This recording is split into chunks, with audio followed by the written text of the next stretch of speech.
ఆంధ్రప్రదేశ్లో జగన్మోహన్ రెడ్డి హయాంలో ఈ 5 ఏళ్లలో ఎంత అవినీతి జరిగిందో మనందరికీ తెలుసు. అయితే ప్రభుత్వం మారాక అలాంటి అవినీతి అధికారులందరినీ కూడా ఏరివేస్తున్న పరిస్థితి అయితే మొదలుపెట్టింది ప్రభుత్వం. అయితే ఇప్పటికే కొంతమందిపై ఆరోపణలు వచ్చినా వాళ్ళని రాజీనామా చేయమని చెప్పినా కూడా వాళ్ళు ఎలాంటి భయము సిగ్గు లేకుండా ఎమ్మెల్యేలతోనే డైరెక్ట్గా మేము రాజీనామాలు చేయము అని చెప్తున్నారట. మరి ఇలా చేయడాన్ని ఎలా చూడాలి? ఒకవేళ వాళ్ళు రాజీనామా చేయకుండా వాళ్ళ మీద ఆరోపణలు రుజువైతే వాళ్ళని అరెస్ట్ చేసే అవకాశం ఉందా? మరి ఇలాంటి వారిపై ప్రభుత్వం ఎలాంటి చర్యలు తీసుకోబోతుంది? ఇలాంటి వివరాలన్నీ కూడా తెలుసుకునే ప్రయత్నం చేద్దాం. మనతో ఉన్నారు senior political journalist doctor Durga Vadlamani గారు. నమస్కారం మేడం. నమస్తే. జగన్మోహన్ రెడ్డి టైంలో ఉన్న అవినీతి అధికారులందరి చిట్టా ఒక్కొక్కటి బయటకు వస్తుంది మేడం. ఇప్పటికే కొంతమంది అధికారులపై కూడా ప్రభుత్వం చర్యలు తీసుకోవడానికి పూనుకుంది. వాళ్ళందరినీ కూడా మరి అవినీతి ఆరోపణలు ఎదుర్కొంటున్నారు కాబట్టి రాజీనామాలు చేయమని కోరింది. వాళ్ళేమో తెగేసి చెప్పేస్తున్నారు మేము రాజీనామాలు చేయమని. అలా చెప్పే అధికారం వాళ్ళకు ఉంటుందా మేడం? ఒకవేళ వాళ్ళ మీద నేరం కానీ రుజువైతే వాళ్ళపై ప్రభుత్వం ఎలాంటి యాక్షన్ తీసుకునే అవకాశం ఉంటుందంటారు? సాధారణంగా ప్రభుత్వం ఒక ఆదేశం ఇచ్చాక ఎవరైనా పాటించాలండి. అయితే ఇవాళ వాళ్ళకి లాస్ట్ డేట్ అనుకుంటా వాళ్ళు రాజీనామా చేయటానికి. కానీ వాళ్ళు ధైర్యంగా మేము చెయ్యము అంటున్నారు. మరి వాళ్ళు వెనకాల ఎవరున్నారో మనకు తెలియదు.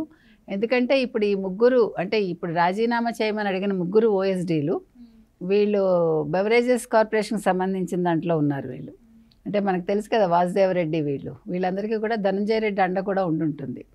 ఏదేమైనా కూడా అంటే మనుషులు ఎలా తయారయ్యారంటేనండి, ఇప్పుడు ఈ జే బ్రాండ్స్ రద్దు చేసి ఇప్పుడు పాత బ్రాండ్స్ని తీసుకొద్దామని ప్రభుత్వం నిర్ణయించింది కదా. సో ఆ జే బ్రాండ్స్కి ఆల్రెడీ వీళ్ళు ముడుపులు తీసేసుకున్నారు. మీకు అర్థమైందా? సో దాంతో వాళ్ళు ఏం చేస్తున్నారంటే ఇప్పుడు ఆ జే బ్రాండ్స్ని తీయకుండా పాత బ్రాండ్స్ రాకుండా చూడడానికి వీళ్ళ ముగ్గురు తాపత్రయం అనమాట. అంటే వీళ్ళ వెనకాల ఎవరో ఉండుంటారు కదా. ఇప్పుడు వాసుదేవరెడ్డి ఆల్రెడీ ఆయన ఇంటి మీద ఈడీ సోదాలు జరుగుతున్నాయి. అవును. సో వీళ్ళందరూ హస్తం ఉండొచ్చు. ఇప్పుడు ఎవరెవరైతే ఈ బెవరేజెస్ కంపెనీల్లో ఉన్నారో ఈ కొత్త కంపెనీల్లో ఇప్పుడు మరి జగన్మోహన్ రెడ్డికి కూడా అందులో వాటా ఉందనే కదా. జగన్మోహన్ రెడ్డికి కూడా అక్కడెక్కడో బెవరేజెస్ కంపెనీలు ఉన్నాయనే వేరే దేశంలో కూడా. ఇవన్నీ కూడా చాలా పెద్ద మాఫియా లాగానే అనుకోండి. సో ఇప్పుడు ఈ జే బ్రాండ్స్ ఏవైతే ఉన్నాయో ఇప్పుడు వీటిని ప్రభుత్వం వద్దని చెప్పేసింది. ఎక్స్పైరీ డేట్ అయిపోయిందని వాటిని ఆ మద్యం సీసాలన్నీ నాశనం చేశారు. అంటే ఇవన్నీ కూడా క్రూకెడ్ మైండ్. ఇవన్నీ కూడా అంటే మనిషి ఎంత దిగజారిపోతున్నాడు. ఒక ప్రభుత్వ ఉద్యోగి ఇట్లా చెయ్యొచ్చా? మనం ఒక కాలంలో తప్పులు చేసిన వాళ్ళు అవినీతి చేసిన వాళ్ళు ఉన్నారు, కానీ ఇంత పరాకాష్ఠకి వెళ్ళిన వాళ్ళని మనం ఇదే చూస్తున్నాం. అంటే 2019 to 24 అనేది మనం ఆల్రెడీ చెప్పుకున్నట్టుగా ఈ 5 years ఒక అంటే చరిత్రలో ఒక చెడు కాలంగా మనం వర్ణించాలి దీన్ని. ఇన్ని రకాల స్కామ్స్, ఇన్ని రకాలుగా అసలు అధికారులు ఇలాగ విచ్చలవిడిగా ఇలా అవినీతి చేయటం కావచ్చు, లేదు ఒక వ్యక్తికి కొమ్ము కాయటం కావచ్చు. అంటే ఎక్కడికక్కడ మీరు ఏది తీసుకున్నా ఒక స్కామే, ఏది తీసుకున్నా ఒక స్కామే. అది మద్యం, ఈరోజు మద్యం గురించి మాట్లాడుతున్నాం, కానీ మనం చూసాం నిన్న ప్యాలెస్ల విషయం చూసాం.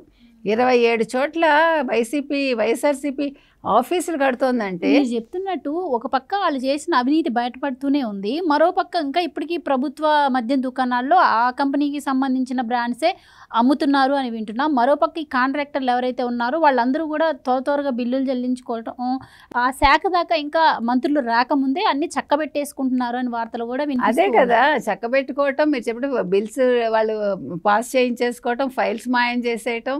అంటే మనిషి ఎందుకు ఇట్లా తయారు అంటే ఆ పైన ముఖ్యమంత్రిగా పనిచేసిన వ్యక్తి సరిగా లేకపోవటం వల్ల ఇన్ని అక్రమాలు జరిగాయని మనం అనుకోవాలా? లేదు అసలు ముఖ్యమంత్రి అన్న వారికి పవర్ లేదు, చుట్టూ ఉన్న వాళ్ళే నడిపించారనుకోవాలా? అంటే ఇప్పుడు జరిగిన అక్రమాలు ఆయనకు తెలియదా? ఒకవేళ అక్రమాలు తెలుసున్నా కూడా నోరు విప్పే పరిస్థితుల్లో ఆయన లేడా? మనకేం అర్థం కావట్లేదండి. ఇవాళ మీరు చూసారంటే ఒక ప్రెస్ మీట్ పెట్టలేకపోయాడు మాజీ ముఖ్యమంత్రి ఈ రోజు వరకు. ఇవాళ కాంట్రాక్టర్లు ఆయన పులివెందుల్లో నిలదీశారు, మీరు చూస్తే ఉంటారు. చాలామంది కాంట్రాక్టర్లు మా బిల్స్ చెల్లించలేదంటే మీకు ముందంతా చెల్లించాం కదా, చాలా ఎక్కువగానే ఇచ్చాము, లాస్ట్లో కుదరలేదని ఆన్సర్ ఇచ్చాడు. ఆయనకి ఏం చెప్పాలో తెలియలేదు. భారతీరెడ్డిని కూడా నిలదీస్తే సార్ చేస్తాడు లేదో ఒకటి అంది ఆవిడ. మీరు చూసుంటే ఆ క్లిప్పింగ్స్. కాబట్టి అంటే ఇప్పుడు ప్రజలు తిరగబడుతున్నారు, కాంట్రాక్టర్స్ తిరగబడుతున్నారు, కానీ ఉద్యోగులు మాత్రం తప్పు చేసామని వాళ్ళు ఏమి గుర్తించట్లా. ఇంకా ఎలాగ దీన్ని నడపాలి, ఎలాగ మనం ఇంకా ముడుపులు తీసుకోవాలి, లేకపోతే అవినీతి చేయాలి అంటే వీళ్ళు అసలు మనుషుల సిగ్గుసరం ఉందా? అసలు ఒక మాట అంటేనే ప్రభుత్వ ఉద్యోగి సిగ్గుతో చచ్చిపోతాడండి. అలాంటిది ఒక ఓఎస్డి స్థాయి వ్యక్తులు వీళ్ళు. అంటే వీళ్ళు కూడా ఒక ర్యాంక్ ఉన్న వాళ్ళే కదా, మరి ఎందుకు ఇట్లా ఉన్నారు? అంటే వీళ్ళకి ఎవరిచ్చారు ఇటువంటి అండాదండ? వీళ్ళకి ఎందుకు ఇలా తయారయ్యారు వీళ్ళు? ఒక 5 ఏళ్లలో మొత్తం ప్రభుత్వాన్ని భ్రష్టు పట్టించడమే కాదు, ప్రజాధనం దుర్వినియోగమే కాదు, అవినీతి చేయడమే కాదు, స్కాములు చేయటమే కాదు, అక్రమాలు చేయటమే కాదు, ప్రభుత్వ ఉద్యోగుల మైండ్స్ అన్నీ కూడా వీళ్ళు కరప్ట్ చేసి పెట్టారు. ఆ కరప్షన్ ఎట్లా ఉంది? ఆ కరప్ట్ చేయటం అనేది వీళ్ళని ఏదైనా మెస్మరైజ్ చేస్తూ ఉంటుంది చూడండి. ఇవాళ మీరు చూస్తే ఒక వైసీపీ ఒకప్పుడు సపోర్టర్ ఒక ఆయన, పేరెందుకు కానీ, ఆయన అంటున్నాడు, నీకేమన్నా నీ మైండ్ ఏమన్నా వాళ్ళు వశీకరణ చేసేసారా, నీకేమన్నా చేతబడి చేసేసారా అని అడుగుతున్నాడు ఆయన. అంటే ముఖ్యమంత్రి అన్నవాడివి, ముఖ్యమంత్రిగా ఉన్నవాడివి నువ్వు, ఈరోజు ఓడిపోయాక ఒక ప్రెస్ మీట్ పెట్టలేకపోయావని. అలాగా వీళ్ళ మైండ్లో ఏమన్నా వాళ్ళు ఇది చేశారా? ఎందుకు వీళ్ళందరూ ఇంత కరప్షన్లో మునిగి తేలుతున్నారు? ఇంకా వాళ్ళు దాన్ని గుర్తించట్లేదు ఎందుకు తమ పోస్టులకు రిజైన్ చేయట్లేదు? డెఫినెట్గా ఇలాంటి వాళ్ళకి శిక్ష పడాలండి. అసలు ఇప్పుడు ఈ ఒక్కొక్క శాఖలో మనం ఆల్రెడీ మీకు గుర్తుంటే మనం ఎన్నికల ముందు చెప్పాము, ఎన్నికల తర్వాత చెప్పాము. ఇప్పుడు పెద్ద ఛాలెంజ్ ఏంటంటే ముఖ్యమంత్రికి కానీ ఉప ముఖ్యమంత్రికి కానీ ఒక్కొక్క శాఖలో ఉన్న ముందు అవినీతి పరులను గుర్తించాలి, కోవర్ట్లను గుర్తించాలి, వాళ్ళని ఎట్లా ఇంటికి పంపిస్తారు, వాళ్ళ మీద ఎట్లా ఎంక్వైరీ వేస్తారు, వాళ్ళకి శిక్షలు పడతాయి, వీటి మీద ఎక్కువ కాన్సన్ట్రేట్ చేయాలండి. సో ఈ 3 ఓఎస్డీలకు కూడా అదే గతి పట్టాలండి.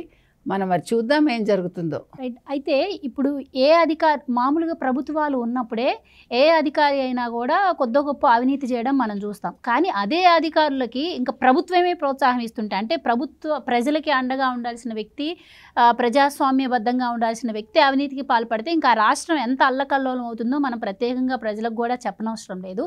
మరి గవర్నమెంట్ అయితే ఇప్పటికీ ఒక్కొక్కరి మీద చర్యలు తీసుకోవడం స్టార్ట్ చేసింది. మరి ఎప్పటికీ ఇదంతా ప్రక్షాళన అయ్యే అవకాశం ఉంటుందంటారు? ఏం చెప్తారు? ఇప్పుడు ప్రభుత్వం మారిపోయింది, మీరు చెప్పినట్టుగా. మారినా కూడా వీళ్ళు ఇంత ధైర్యంగా మేము చెయ్యము అంటున్నారంటే ఇంకా దీని వెనకాల ఎవరున్నారు, ఏం కుట్రకోణం ఉంది, ఇవన్నీ కూడా చూడాలండి. ఇవన్నీ టైం పడతాయండి, ఒక రోజులో అయ్యే పని కాదు, కనీసం నెలలు పడుతుంది మినిమం. సో మనం ఎదురు చూడాలండి, వీళ్ళ వెనకాల ఎవరున్నారు ఏంటి కూడా ప్రభుత్వం ఆరా తీయాలి. ఈ అవినీతి పరులందరినీ కూడా ఏరి పడేయాలండి. అది వెంటనే వాళ్ళు చేస్తేనే వాళ్ళు ఫర్దర్గా వాళ్ళు ఏదైనా కూడా చర్యలు తీసుకోవటానికి ఉంటుంది. అంటే ఏదైనా ఒక మంచి పని చేయాలంటే ఇలాంటి వాళ్ళు ఉంటే జరగదు కదా. ఇప్పుడు ప్రజలకు ఒక మంచి చేయాలన్నా కూడా ఇలాంటి ఆఫీసర్లు ఉంటే అడుగడుగునా అడ్డంకులే కదా. సో ప్రభుత్వం దృష్టి పెట్టింది కాబట్టి కనీసం 1 నెల 2 నెలల్లోనైనా కొద్దిగా వాళ్ళు మార్పులు తీసుకొస్తారని ఆశిద్దాం. Right madam, thank you sir.